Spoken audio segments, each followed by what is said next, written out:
नमस्कार, द देसी अड्डा पर आपका स्वागत है। मैं हूं राकेश तिवारी। देखिए, आज हमारे साथ स्टूडियो में जुड़ चुके हैं कुंतल कृष्णन, भाजपा के प्रदेश प्रवक्ता। एनडीए में घमासान है।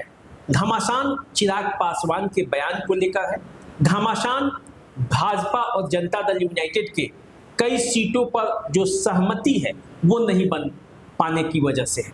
क्या है पूरा मामला और जो गठबंधन की राजनीति है उसमें एनडीए इस बार कौन सी रणनीति अपना रही है ताकि इनके कार्यकर्ताओं का विश्वास एक दूसरे पर जमा रहे।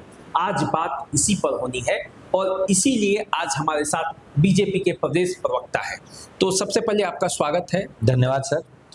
आप ये बताइए कि बहुत मजबूत स्थिति में जो एनडीए का सामाजिक समीकरण है बिहार में दिखता तो है।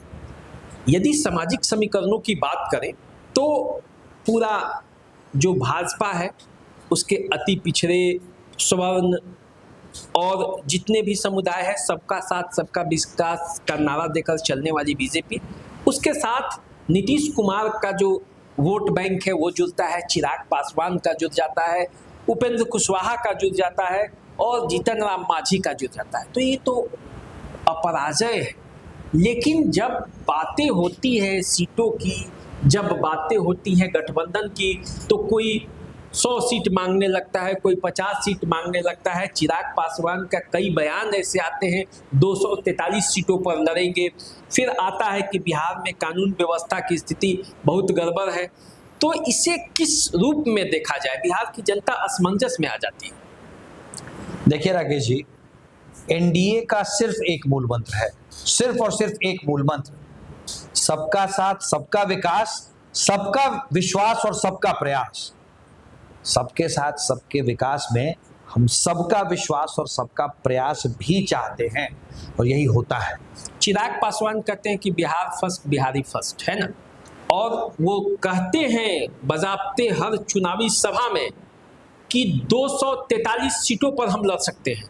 तो इससे कहीं ना कहीं विश्वास की कमी तो दिखती है गठबंधन। नहीं, चिराग बिल्कुल सही कहते हैं।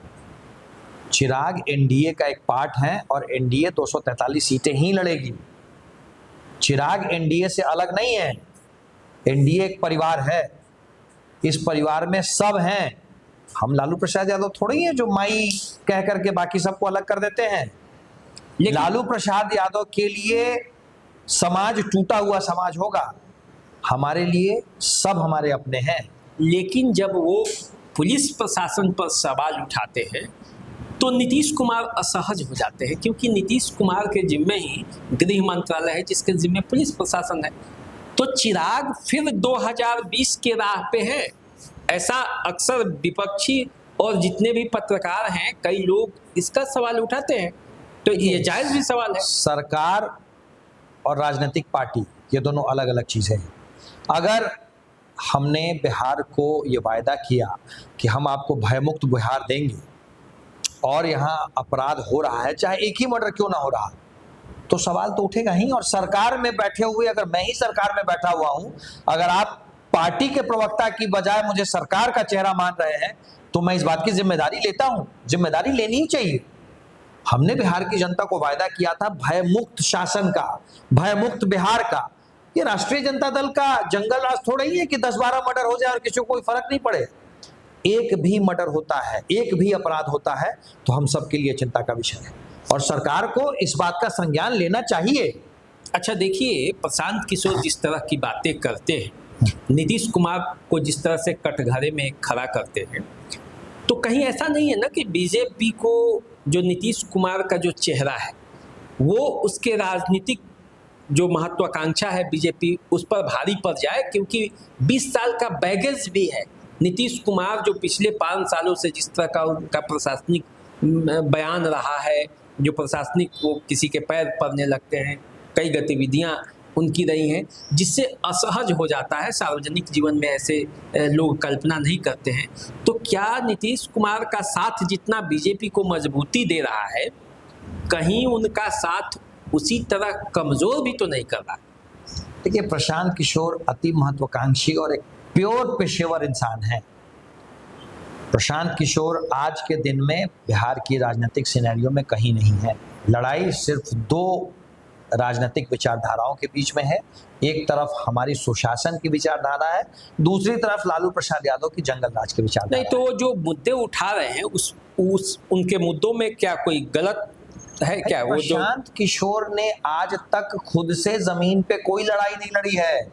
आज तक वो दूसरे की हड्डी पे कबड्डी खेलते आए थे। अरे गांव गांव में जा रहे हैं, लोगों के बीच बारिश में घूम रहे हैं, लोगों के बीच हुजूम। राकेश जी, पहली बार प्रशांत किशोर जमीन पे गए हैं, जरा जमीन की मिट्टी की खुशबू तो आने दीजिए। खुशबू तो आ रही है, दिखाई दे रहा है पूरे बिहार। तब वो सवाल उठा रहे हैं। सवाल उठाना बहुत आसान होता है।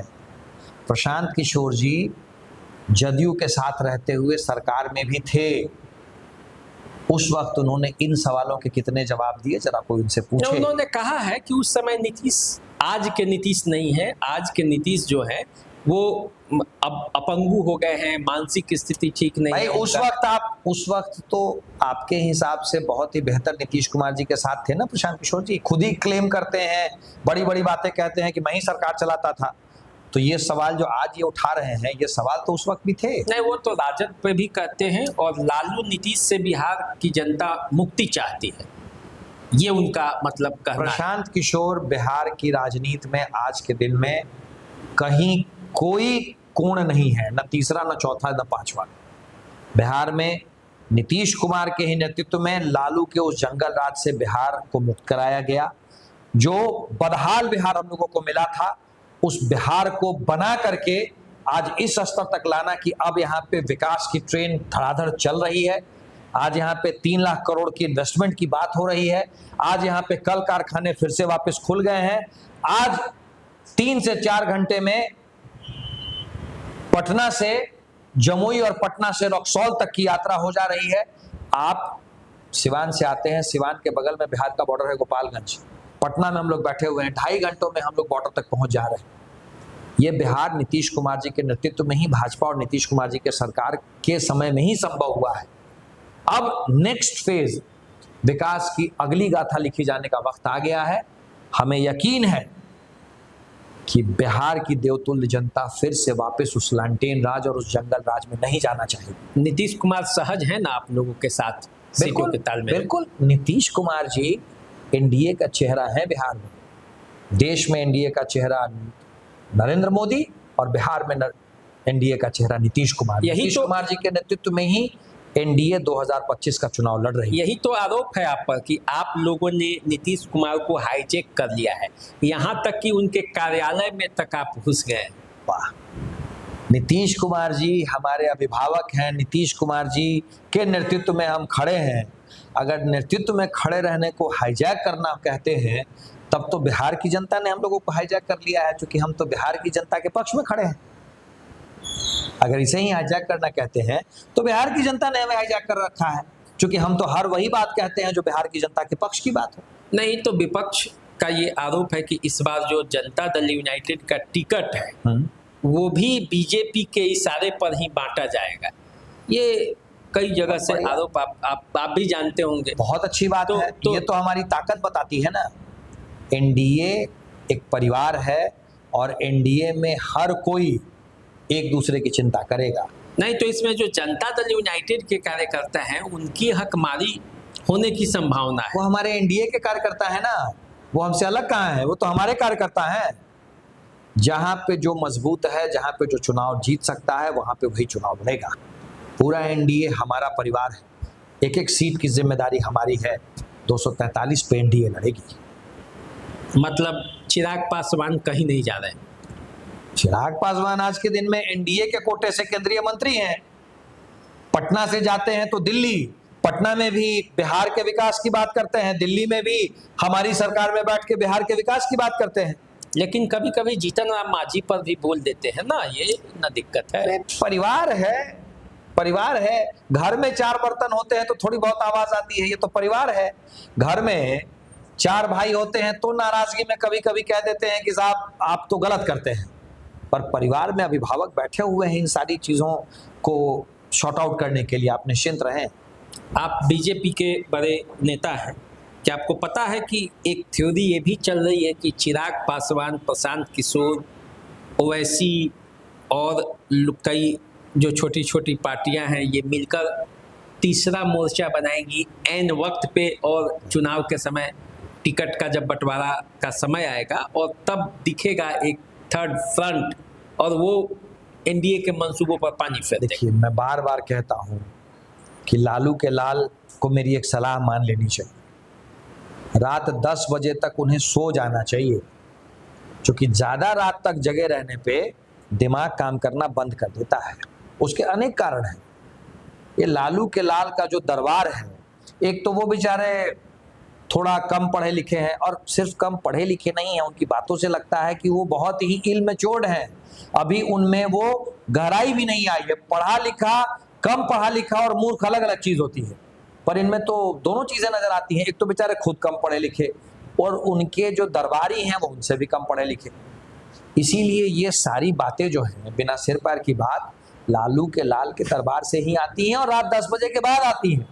इसीलिए सुबह की रोशनी में जब दिमाग का भग खुलता है तो इन बातों का किसी के लिए कोई मतलब नहीं होता है। देखिए, जब सुबह की रोशनी होगी तो एनडीए क्या जीत पाएगा 2025 का चुनाव?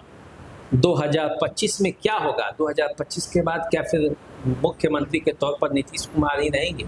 ये सब बातें हैं, कई संभावनाएं हैं राजनीतिक गलियारों में। इस बात की चर्चा होते रहती है, खास करके जब आप पटना में सचिवालय इलाके में जाइएगा तो नेता ऐसे बात करते हुए आपको मिलेंगे। तो चलिए, क्या होगा ये तो आने वाला समय में पता चलेगा, और आने वाला समय में ये भी पता चलेगा कि कुंतल कृष्ण जी के दाव में कितना दम है, वो जमीन पर कितना उतरता है। देखने के लिए आप इंतजार कीजिए, हमें भी इंतजार रहेगा। फिर मैं इनके साथ आऊँगा जब ये पूरा परिणाम सामने आएगा। उससे पहले भी कई मुलाकातें होंगी, लेकिन आप फिलहाल हमारे साथ बने रहिए। आपका जो हमारा रिश्ता है वो बना रहना बहुत ज़रूरी है, क्योंकि जब हम आपस में मिलते हैं ना, तब वही अपना पुराना प्यार जगता है, जहां हम आपके सवाल को उठाते हैं और इन जैसे नेताओं से पूछते हैं। तो चलिए, अभी दीजिए इजाज़त। नमस्कार। धन्यवाद।